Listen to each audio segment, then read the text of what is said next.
मुसलमान के लिए पढ़ा लिखा होना बहुत लाजिम है, इसलिए कि जिहालत इस्लाम का अपोजिट है। जिहालत इस्लाम का अपोजिट है। आपको एक बात मैं बताऊं, जब भी कहा जाता है दौरे इस्लाम, यानी हुजूर सल्लल्लाहु अलैहि वसल्लम की आमद के बाद के हालात को दौरे इस्लाम कहते हैं, उससे पहले वाले जमाने को दौरे जिहालत कहते हैं। जबकि इस्लाम का अपोजिट तो कुफ्र होना चाहिए, कुफ्र होना चाहिए।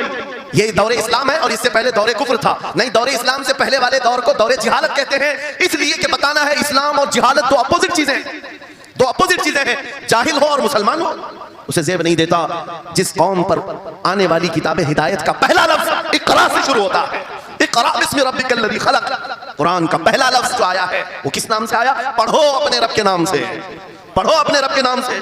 और इल्म नहीं है तो कुछ नहीं है तुम्हारे पास।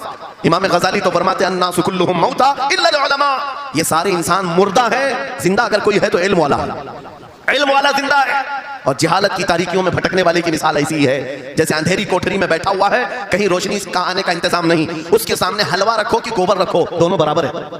जाहिल आदमी के लिए ऐसा ही है, कभी उसका हाथ इसमें पड़ेगा, कभी उसका हाथ इसमें पड़ेगा। जब नजर नहीं आ रहा है तो हलवा को गोबर समझ कर खा लेगा और कभी गोबर को हलवा समझ के खा लेगा, गलाजत उसके लिए बराबर हो जाएगी।